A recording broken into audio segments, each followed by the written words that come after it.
Hi, and thanks for checking out my channel. My name is Hannah, and this is Jar of Fireflies. Here you'll find content all about my life as an Orthodox Jewish homeschooling mother of three. And today, I'm going to be giving you my top 10 favorite non-traditional homeschool supplies. Okay, so we all know the basic school supplies, right? Pens, paper, crayons, markers, glue sticks, all that fun stuff.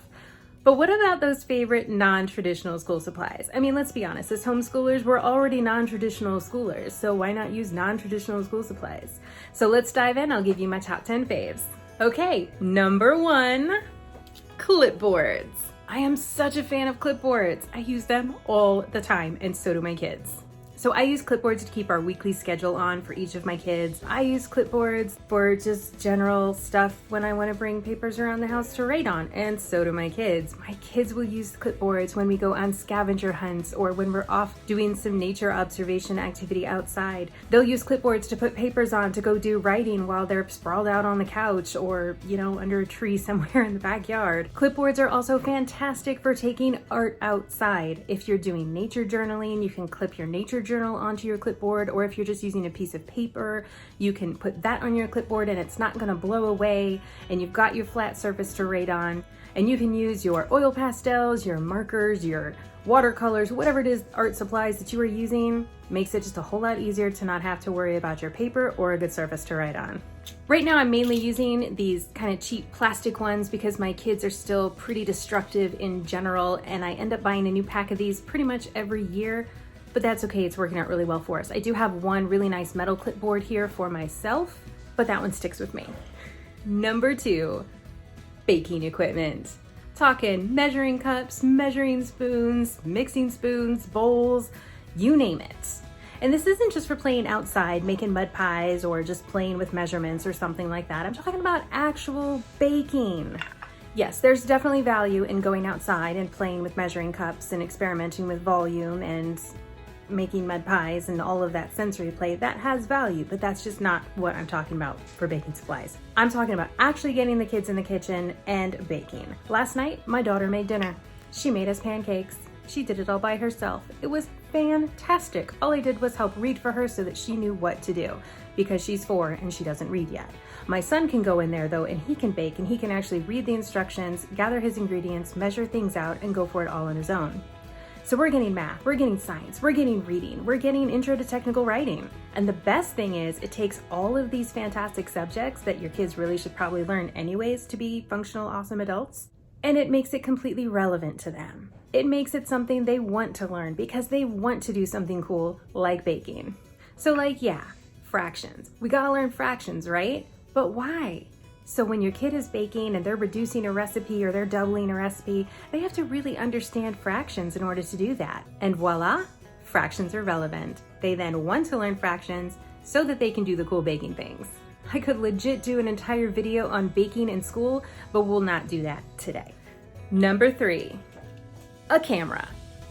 Okay, so this seems kind of out of left field, right? Because I'm not just talking about a camera to document my own journey with my kids. I don't use this for that. I'm talking about my kids using the camera. So using a nice camera is teaching my kids about responsibility. They have to take care of this nice piece of equipment and not destroy it or break it or leave it outside in the rain. They have to learn to treat this expensive equipment in a proper way. They're also learning about technology. When they take the pictures on this cool fancy camera, they then have to upload them onto a computer or download them onto a computer. I'm not totally sure there. Maybe one of y'all can, it's upload or download? I don't know. Anyways, they have to get the pictures onto the computer and then work on some editing, but they're working on some basic computer skills as well as some more advanced computer skills, as well as working on an actual skill of photo editing, not to mention the photography skills to begin with, that could eventually turn into a side hustle, a full income business, or just a really fantastic hobby. Probably my favorite thing about the camera though is that it teaches my kids about observation. Observation is like such a core to education, in particular science, but it's a skill that they've got to learn. In this day and age of the internet and YouTube and Netflix and everything right available at the tip of a hat, it is really a good skill to teach the kids. So let's say my son really would like to take a picture of a bumblebee. he's gonna have to find a bumblebee. He's gonna have to wait and observe it. He's gonna try to capture that right shot. And then while he's editing later, he's gonna be observing more characteristics of the bumblebee while it's there still in front of him. I mean, in general, taking a photograph of anything could lead my kids down a massive rabbit hole of awesomeness, delving deep into the bumblebee and insects, maybe creating a whole photo journal of insects of our area. I mean, the possibilities here are endless. And you don't really have to have like the art skills or the writing skills that, say, my 4-year-old doesn't have yet, but she could go off, take a picture of something, and go from there. Just so many possibilities here with a camera. I highly recommend it. Now, I did not go out and buy this camera for my kids. This is one of my old cameras, and it's one that I will let my kids use. You could check out eBay, you could check out garage sale pages in your area, Craigslist, that sort of thing, to try to find a camera for your kids that's a reasonable price, or just get one, you know, not as fancy as this, but a camera in general. Totally recommend it. And at number 4, craft supplies. Now, I'm not talking about glue sticks and construction paper and things like that, though those are, again, relevant and, I don't know, at least in my house, pretty necessary. My kids are big fans of glue and construction paper, but I'm talking about real craft supplies, the kinds that, you know, like adults would use, I guess. Nice embroidery flosses and the cloth for cross stitching, hoops to do embroidery needlework type projects, knitting needles and good yarn to learn how to knit, crochet hooks for crochet, a sewing machine, not a kid's sewing machine, but like a real grown-up sewing machine for making quilts, clothes, or stuffed animals. Even something as simple as a plain old needle and thread and a little basic piece of cloth, and your kid could get to work on some real life skills that are crafting. These, again, are things like the photography that could spin off into amazing hobbies throughout their entire lives, into side hustles, or even full-time jobs. Future clothing designer, future toy maker. Again, the possibilities are endless here.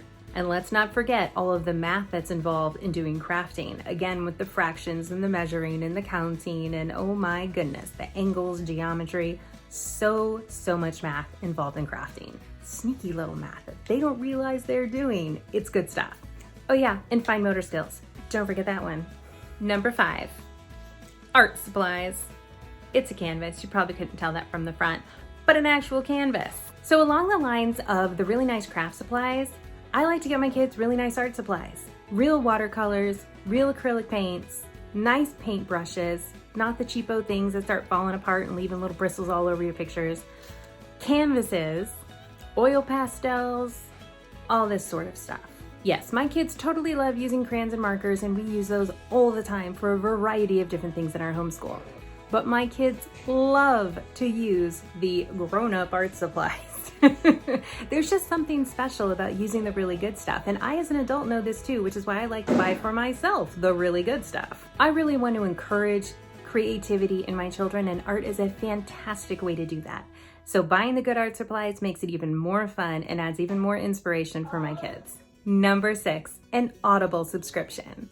I love to read to my kids. We read out loud together every single day. We read wonderful books together. Both of my kids are using a literature-based curriculum for school. We're obsessed with reading in my house. Reading is a huge part of our family culture. That said, I can't possibly read all day to my children.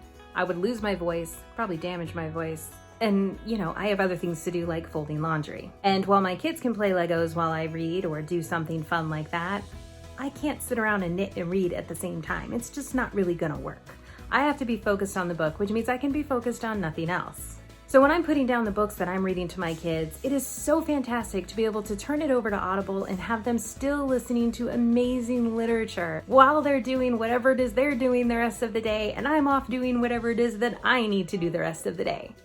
So I can fold laundry and do dishes and cook meals, and my kids can go about playing Legos or whatever it is that they feel like doing today while they're listening to an awesome Audible book. My son loves to carry his phone everywhere with him while he's listening to audiobooks, and I love this because he is getting more language building. He's getting more exposure to great books, both modern and classic. He's learning tons of new words and hearing them pronounced correctly, because that's a skill. If he doesn't know what a word means, he'll either come and ask me, or he can start developing the skill of learning what a word means through context clues. He's able to get so many books way above his reading level through Audible. just like he gets from me. I never thought I'd be into audiobooks. Personally, I couldn't super get into them, but I love having this option for my kids. I love that I can offer my kids an audiobook instead of an iPad where they're gonna go and watch, I don't know, some silly video. They're gonna get a lot more out of an audiobook than they are out of that. Now, we still totally do iPads and stuff in the house too, but it's nice to have another option that I'm feeling more comfortable with. It just balances out our screen time with what I feel like is a better option.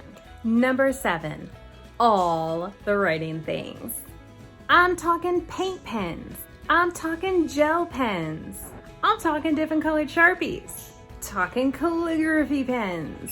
I'm talking feather quill. All the writing things. Why should writing happen with only a number 2 pencil? Like, that's boring. Keep it fun. Give your kid dry erase markers and tell them to go right on the window.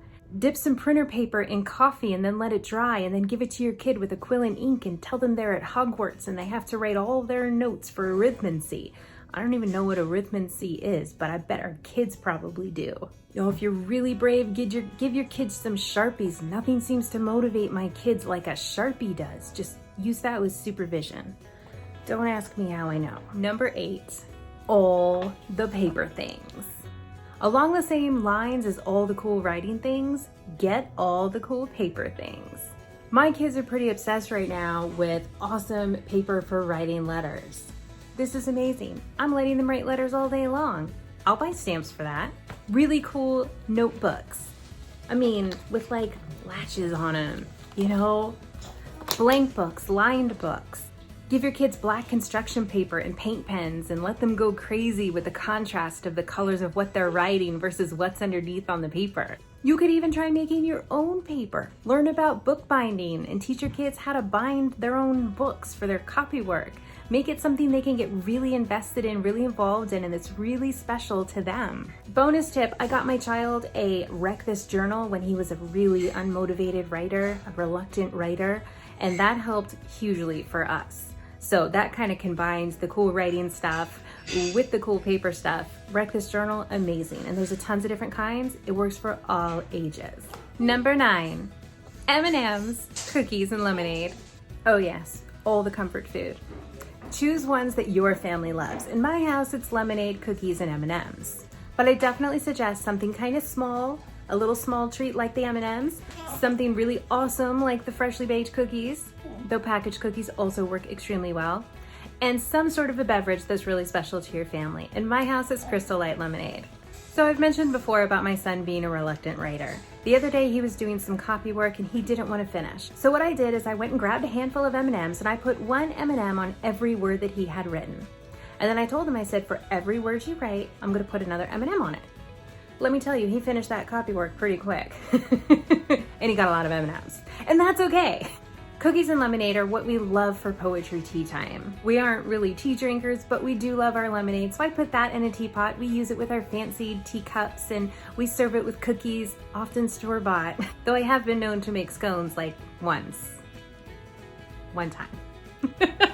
The point is, we took a subject like poetry, which my kids could honestly care less about, and we have turned it into the highlight of our week. How did we do it? Comfort food.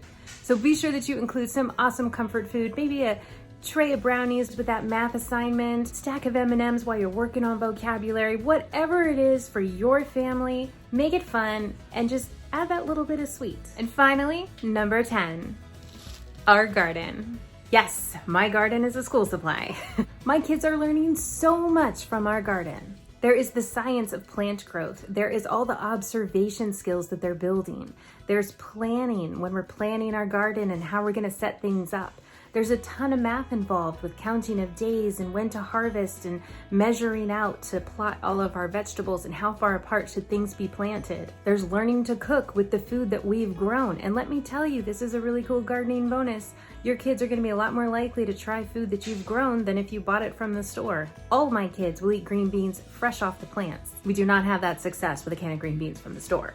They're also really seeing where their food comes from, and it really makes them consider not just from the grocery store, but that somewhere their food has to be grown and tended to. My kids are learning about the weather. They're learning one of the reasons weather matters so much to people.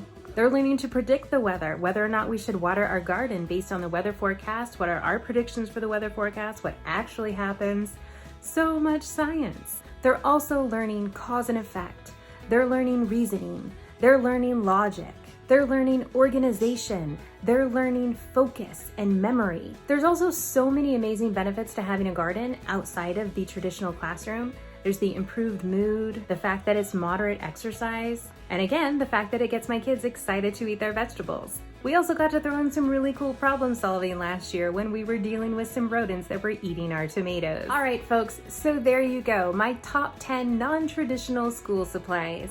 Please let me know in the comments below if any of these things are things that you do in your homeschool classroom or that you would like to add. Also, let me know if you have a really cool non-traditional school supply that we may not have thought of. Share it with us all in the comments below. Let's get the conversation going. And that's all we have for this video today. Please be sure to give this video a thumbs up and like it if you enjoyed it. Be sure to hit subscribe if you haven't already so you don't miss any of my future videos. I hope you all have a great rest of your day, and I will see you in my next upload.